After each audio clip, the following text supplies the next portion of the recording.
Yo, what is going on, everyone? My name is Nick, or the Notorious Fantasy, and in today's video, we're going to be doing a 12-team PPR mock draft from the 8th overall spot using FantasyPro's mock draft wizard. The roster positions for today's mock are 1 quarterback, 2 running backs, 2 wide receivers, a tight end, flex, kicker, defense, and 6 bench spots. We'll be drafting up against the expert consensus rankings on FantasyPros, as well as the composite ADP from ESPN, NFL, RT Sports, as well as Sleeper. I also up the positional value of wide receivers to high because I feel as though this season wide receivers are going to be coming off the board at a much higher and a much more often rate in the early rounds. But before we could get into this mock draft, I would like to ask that if you guys are new to the channel and you do end up enjoying today's video, then please make sure to hit that subscribe button down below. And while you're down there, whether you are new to the channel or not, please make sure that you do leave a like on today's video. It would help me out a ton. If you want to follow me on Twitter, please do so at NotoriousFantasy. So without further ado, let's get into this 12-team PPR mock draft from the 8th overall spot. So the draft opens up with Justin Jefferson at the 1.01. So again, this season, I think a lot of people are going to be leaning with Justin Jefferson as the 101. I wouldn't debate with you, though, if you wanted to go Christian McCaffrey at the 101. So Jefferson,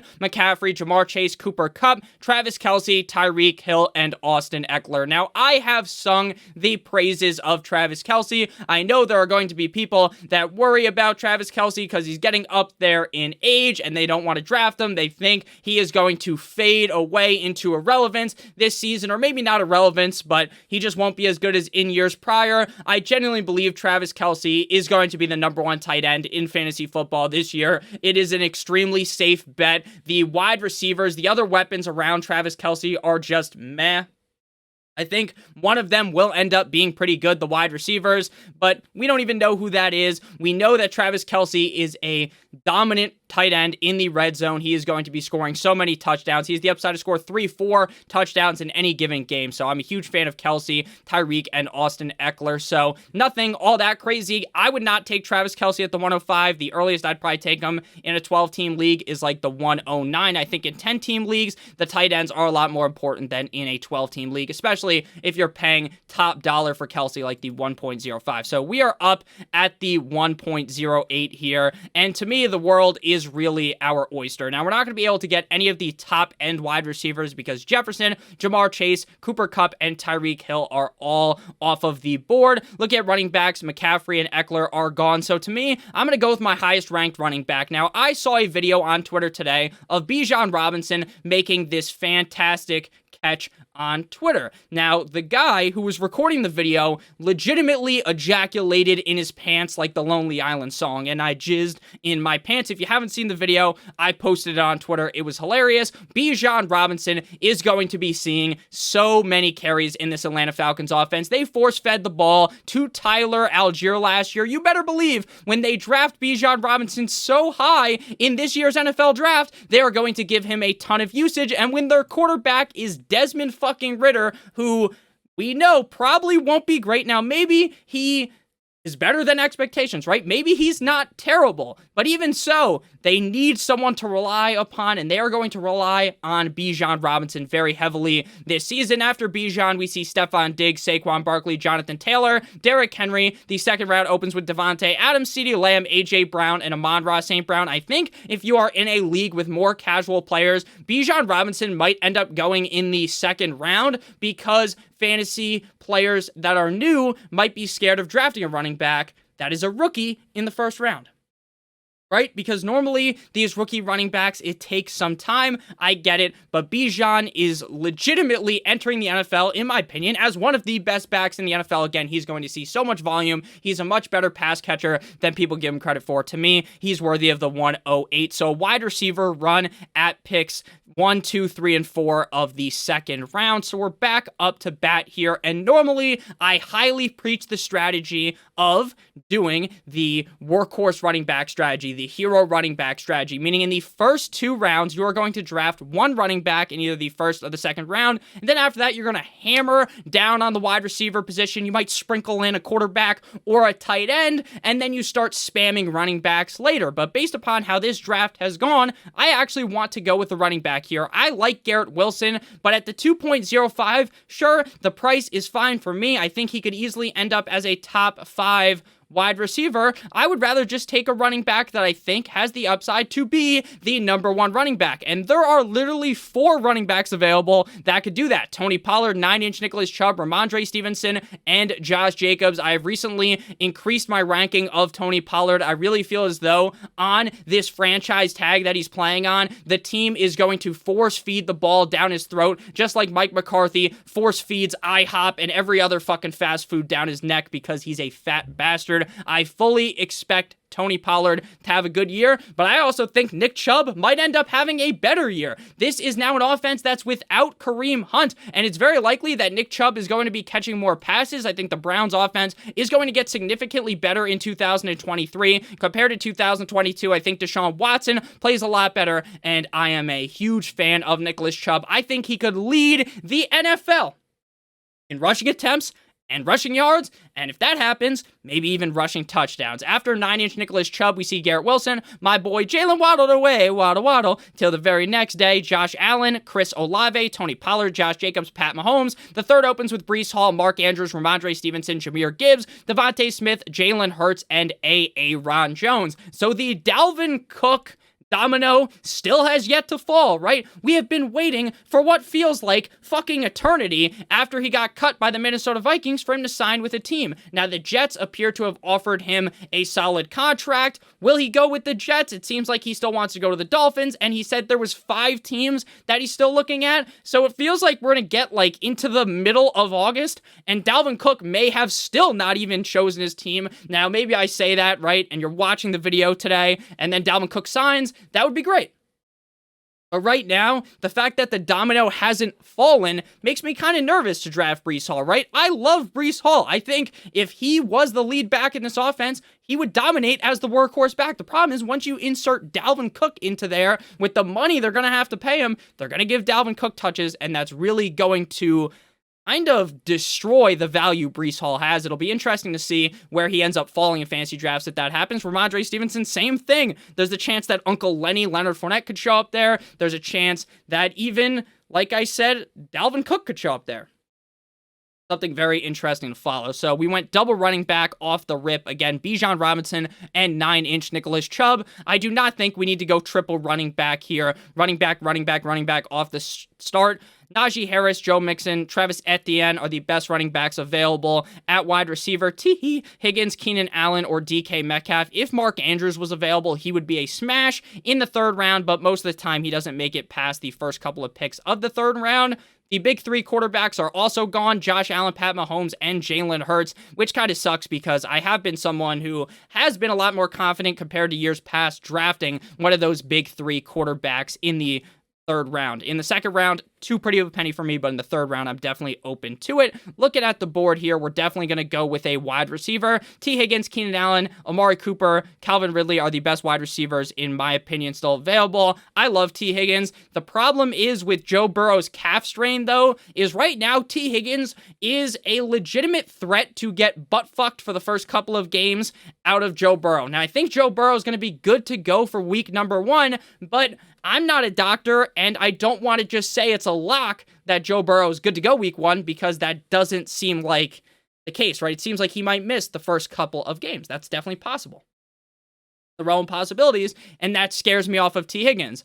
In a positive way, if I thought that Joe Burrow was playing in week number 1 and he was going to be fine, then T. Higgins has the upside to finish as a top 12 receiver very easily, and if something happened to Jamar Chase, he could finish inside of the top 5. So if you think Joe Burrow is going to be good to go for week number 1, then I think you should draft T. Higgins here. We are going to lean that way because I think he will be healthy, but obviously, the first couple of weeks, if Joe Burrow isn't the starting quarterback of the Cincinnati Bengals, then T. Higgins' value is going to plummet big time. So after we went with T. Higgins, we see Najee Harris, Travis Etienne, DK Metcalf, Joe Mixon, Joe Shiesty, Lamar Jackson, Calvin Ridley, and Keenan Allen. Right now, if I'm doing drafts, again, I don't assume that Joe Burrow is dead in the water. He's going to miss the whole fucking season because that has not been stated. That is not in the realm of possibilities. But the fact that he might miss the first couple of games does scare me just slightly enough.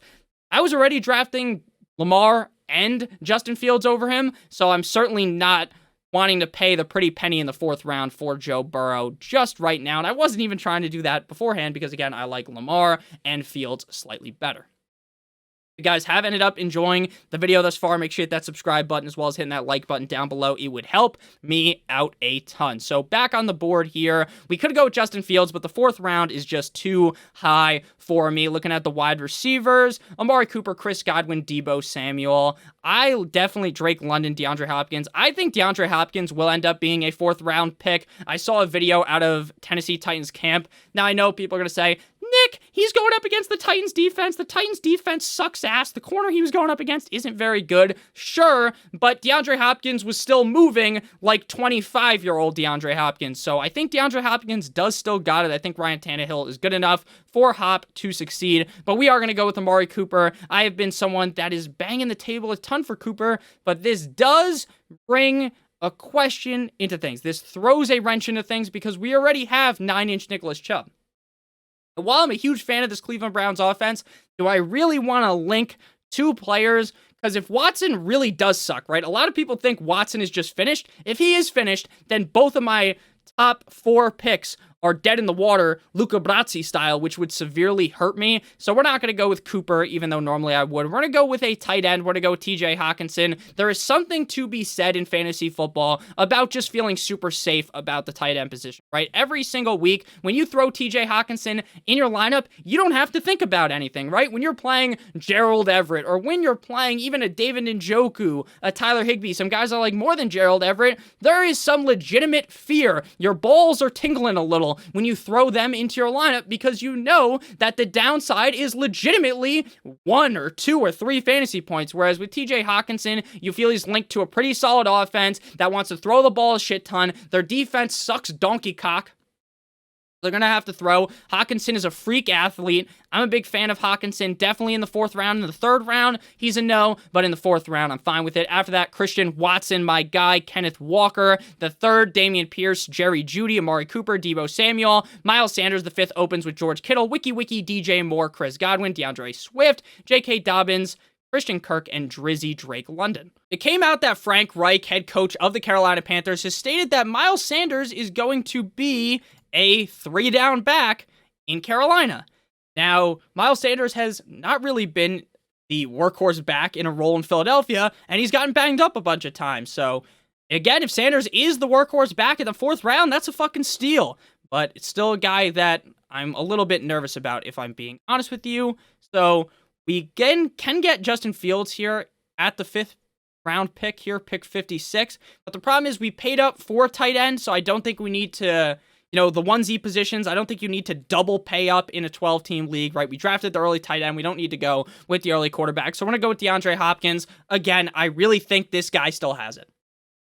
I think there is a legitimate path for DeAndre Hopkins to be a top 3, top 5 wide receiver in fantasy football. When he came back last season after being suspended, I believe he was suspended to start last season, the guy played in 9 games, 64 receptions, 96 targets, 717 receiving yards. Sure, he only had 3 touchdowns, but this is still DeAndre Hopkins, an elite red zone threat. I think people are heavily sleeping on DeAndre Hopkins, and this is something that I'm going to be talking about all summer long. I am all in on DeAndre Hopkins. I was jamming him in fantasy drafts when we didn't know what team he was on, and now that he's in Tennessee, I am very excited about that. After we see DeAndre Hopkins, we got double Justins, Justin Fields, and Justin Herbert, the pervert, Terry McLaurin, Darren Waller, Rashad White, Kyle Pitts, Mike Williams, and Cam Akers. So we're back up on the clock here. Bijan, 9-inch Nicholas Chubb, T. Higgins, DeAndre Hopkins, and TJ Hawkinson. Again, while I did just preach about the fact that I think you shouldn't go double onesies a lot of the time, so 1 quarterback, 1 tight end the first couple rounds, if Fields fell to me to the 6th round, that is just too pretty of a situation. I am just in love with the rushing upside that Fields possesses. I'm in love with the fact that the offensive line is going to be better, that they bring in wiki DJ Moore. I am all over Justin Fields. I talked about him in yesterday's must-draft quarterbacks video. I have been drafting him in so many leagues, so many underdog drafts, but the thing is, he didn't fall to the 6th round, so we weren't able to get him. So looking at the board here, I think there is definitely a fall-off coming soon at running back. James Conner, Mattison, Montgomery, Javonte, Alvin Kamara, right? At a certain point, things start to get a little bit more scary. The wide receivers are a lot more deep. So normally, while I don't like to really play a running back as the flex as much as I like playing a wide receiver in a full PPR league, I still think there is some solid value on Alexander Mattison. Again, while I do think that this is an offense that's going to be throwing the ball a ton, the depth behind Alexander Mattison isn't really all that good.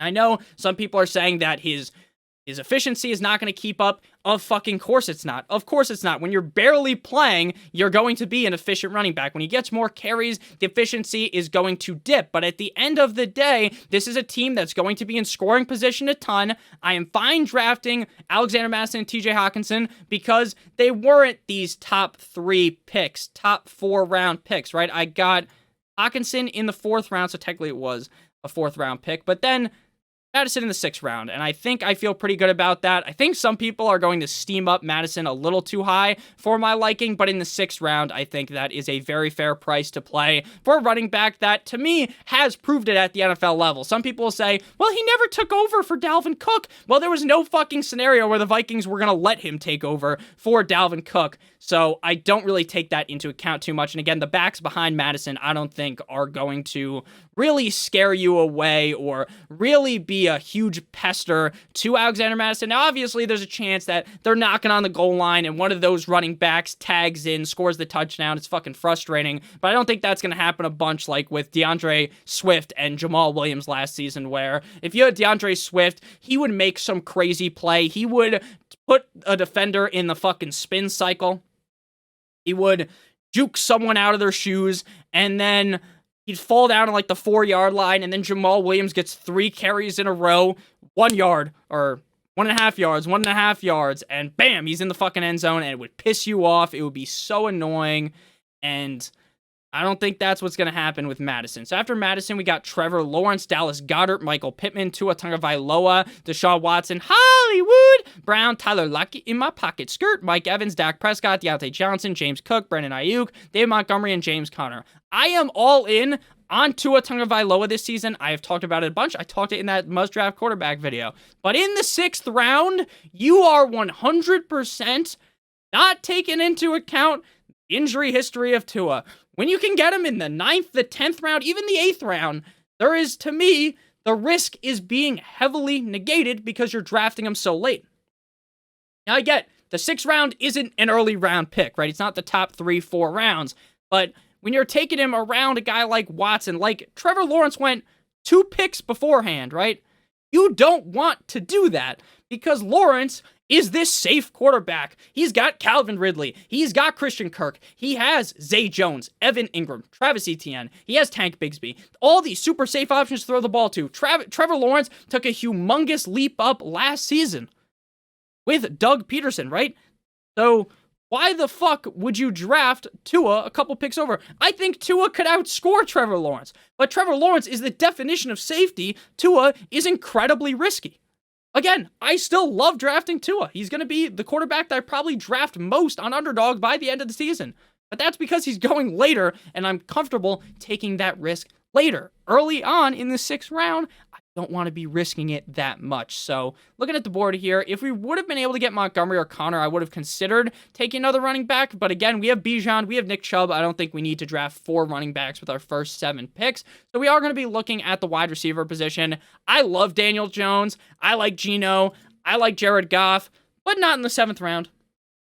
So many teams already have quarterbacks. This is something, I think every team might actually have a quarterback. Yeah, every team has a quarterback, so we are good to wait. Something that I really like to preach as we get closer to fantasy draft season is that you need to be paying attention to the draft board. If your website that you're drafting on, or if you're drafting in real life, the draft board, and you want to go ahead and look at the draft board and say, hey, everyone has a quarterback.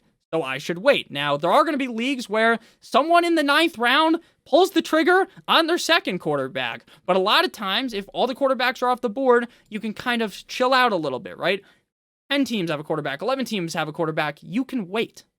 As long as you're confident in the other option, right? If 10 teams have a quarterback, and say you don't like Daniel Jones or Kirk Cousins or Jared Goff, then you might be like, okay, I need to pull the trigger on this other quarterback that's still available. But if you're seeing the scenario I'm in, where you're like, oh, I like Daniel Jones, then you don't really have to pull the trigger. Again, right now, obviously, when everyone else is a quarterback, you don't want to be drafting one. Same thing with a tight end, right? If all the teams draft tight ends super early, we've seen it in the past, you've probably seen it in your leagues as well, you don't want to just overdraft the tight end position. So looking at wide receiver here, Jahan Dotson, Treylon Burks, Jordan Addison, George Pickens. Now, Deontay Johnson got, I believe, carted off in practice yesterday. I started to panic when I saw that. I have talked up Deontay Johnson way too much. I have fluffed him metaphorically. I have talked about how I think Deontay Johnson is going to make everyone who's fading him look like a complete and utter fucking dunce. But the thing is, then he gets hurt, and I start shaking. I start panicking a little bit. But it turns out it was just hot. And it's really hot across the United States. Hot as fuck. In New Jersey, yesterday, when this happens to Deontay Johnson, I went outside, and it was really bad. It was almost as bad as when Canada sent their fucking flames down to New Jersey, where it looked like Breaking Bad when you go to Mexico, right? It was like orange outside. It was weird. It's hot. So I get why that is happening to Deontay Johnson. I shit myself a little bit.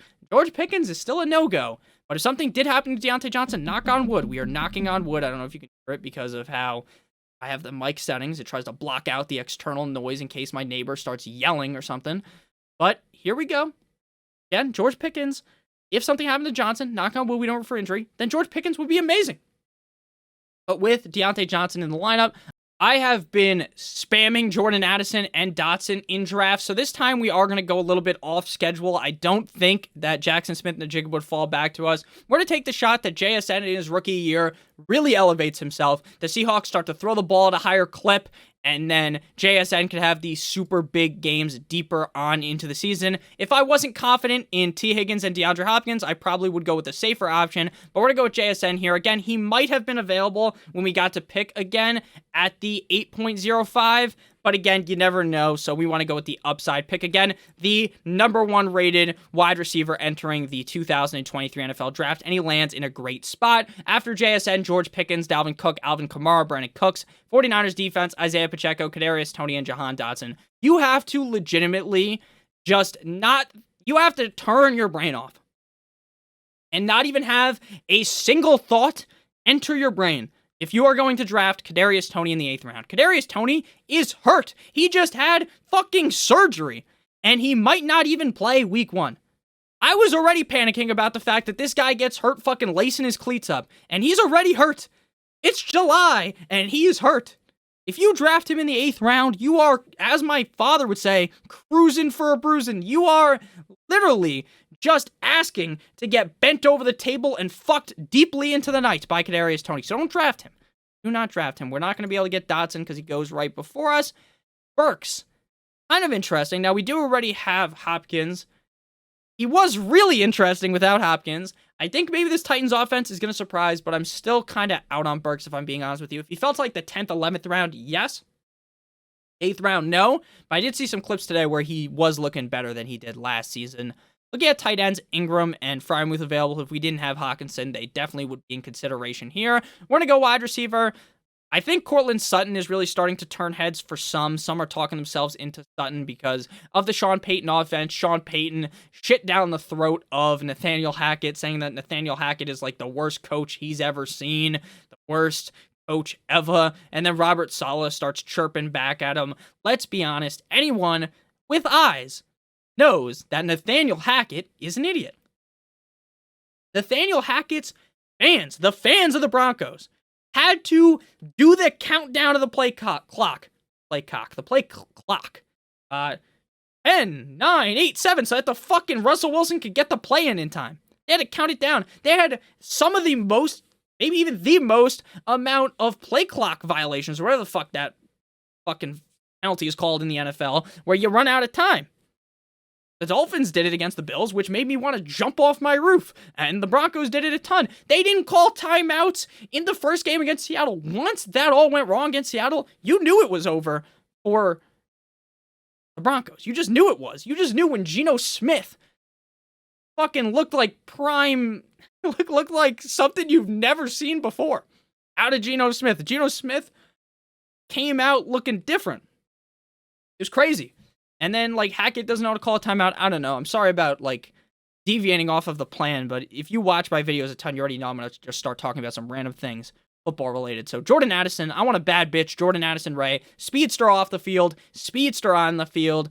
Great spot in Minnesota. We have drafted 3 Minnesota guys, and frankly, I don't care because I think this offense is going to be elite. I think this offense is going to be amazing because, again, that defense reeks to high heaven. That defense stinks, and they're going to have to throw the ball a ton, and when you throw the ball a ton, you get close to the red zone, you can run it in with Alexander Mattison. Now, if you worry about drafting too many guys from one given team, then you could easily drafted, I would say, Elijah Moore in that spot or Quentin Johnston hunting for some upside. After Jordan, Addison Ray, A.J. Dillon, Antonio Gibson, Javonte Williams, Elijah Moore, Treylon Burks, Khalil Herbert, the pervert, Jamal Williams, Samaje Perine, Gabe Davis, Cortland Sutton, Quentin Johnston, Brian Robinson, Zach Charbonnet, and Rashad Master Bateman. The pick of Samaje Perine made me remember the fact the Titans. Remember the fact that Javonte Williams seems like he might be, like, actually good to go week 1. Now, not full workhorse mode running back, but a lot more healthy than I thought. And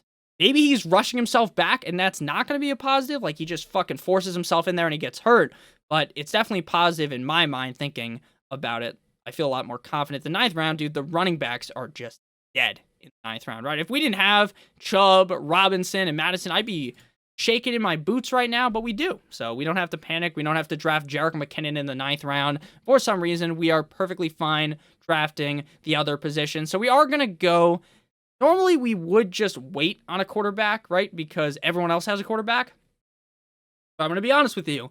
You're in a league where people are taking quarterbacks this early. There's bound to be a couple people that just fucking panic, shit themselves, and start drafting backup quarterbacks. It happens all the time. So we're going to go wide receiver, and then we are going to go with a quarterback. We'll go with Daniel Jones in the next round.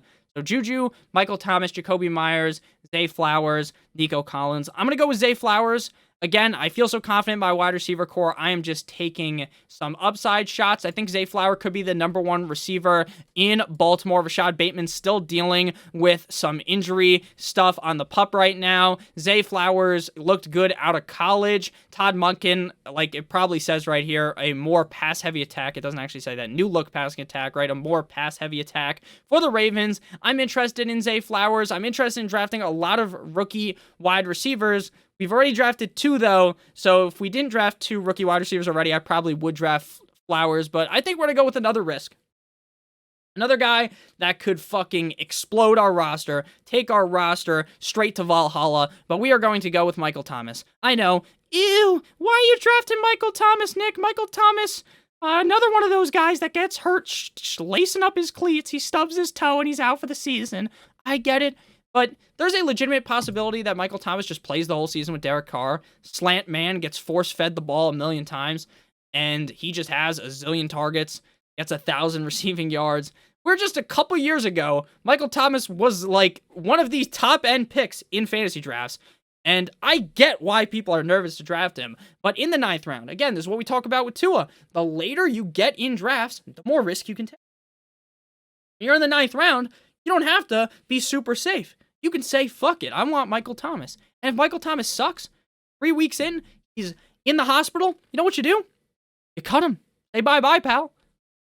A lot easier to do, right? In the 5th round, you draft, say if D-Hop sucks, it's going to hurt to have to cut him or bench him. Not going to hurt at all to have to cut Michael Thomas if things don't go right with him. So we're going to go with Daniel Jones here because, again, I don't know if the computer will actually do it, but in a real draft, the odds that someone in your league just takes a backup quarterback like that in like the 10th round is so high. The reason why I like Daniel Jones is the rushing upside. I think that the addition of Darren Waller is going to help him out a ton. We've already seen so many blurbs out of training camp that Darren Waller is just 8 inches deep in the red zone.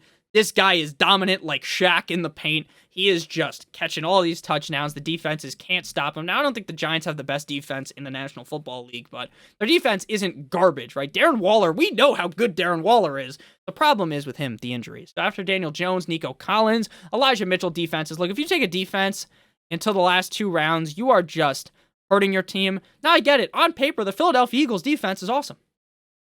They're amazing.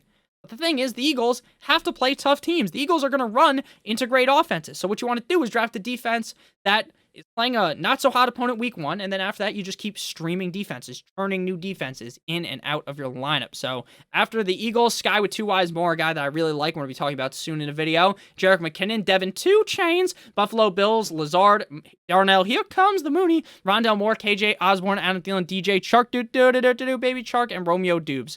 Now, the one thing about A-Chain and Mostert and Jeff Wilson is if I knew that Dalvin Cook wasn't showing up, I would be talking about in every video how you need to draft one of these guys. Because if one of these guys becomes the lead back on the Dolphins offense, you are going to be paid dividends. The problem is, there's still the lurking Dalvin Cook. If Dalvin Cook appears, he's going to hit these guys with the 619 Rey Mysterio. He's going to hit him with the John Cena, you can't see me, right? He's going to finish him off.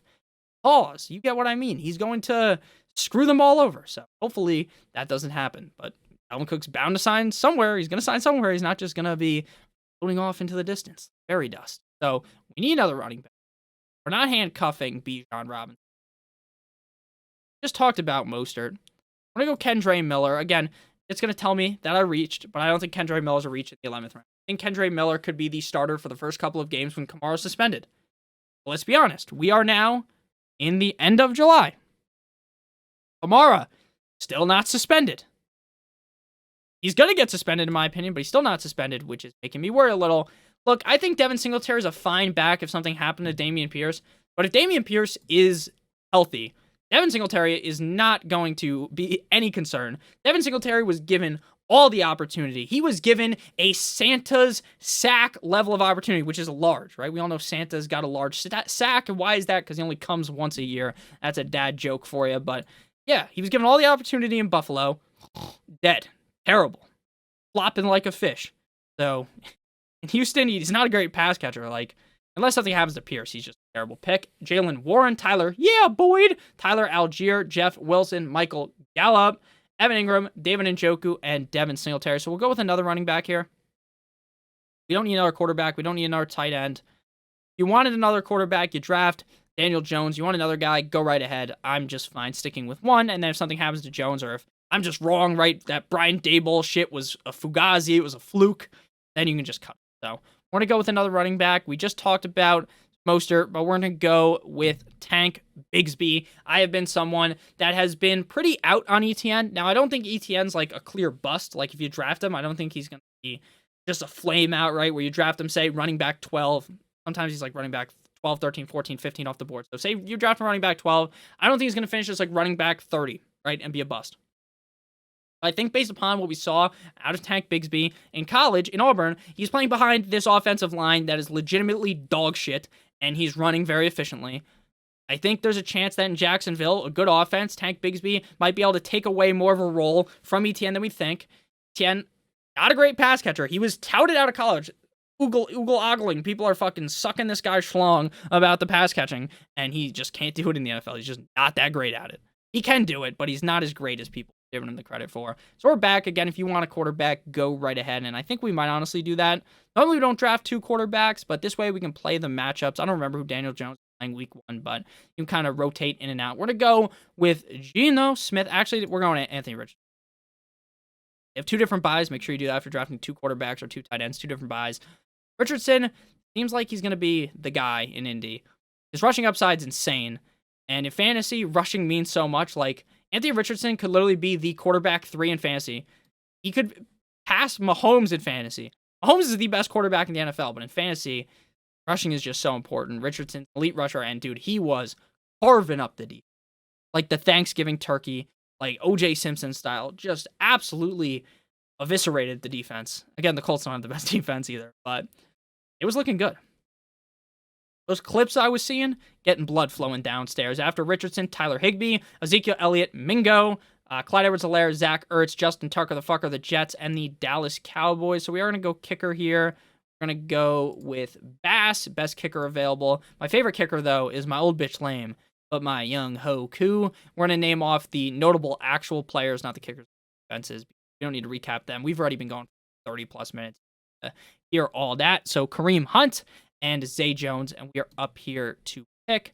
Going with our defense. The Dolphins play the Chargers, too hard. There is one team. The Cardinals are playing up against the Commanders. Week 1. Cardinals with Colt McCoy. I like that for the Commanders defense. Again, the Commanders defense is a little bit overrated, right? We've seen that in the past compared to what we thought they were going to be like from Chase Young's rookie year when they almost beat the Buccaneers in the playoffs. If you guys remember that COVID season, but they're still pretty decent. And again, the Cardinals are going to be not so, like Colt McCoy is going to throw some interceptions, or Clayton Tune, whoever they end up giving the quarterback one role to, while Kyler is out. 89 out of 100, B+, in my opinion.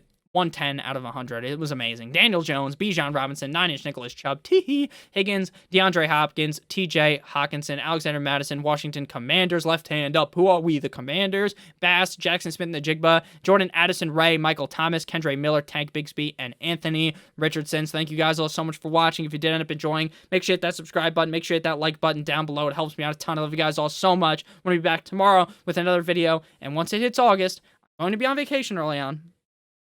Gonna be videos. I don't know if there'll be 2 videos a day like normal, but once I come back from vacation, 2 videos every single day. I love you guys all so much. Have a great one. Bye-bye.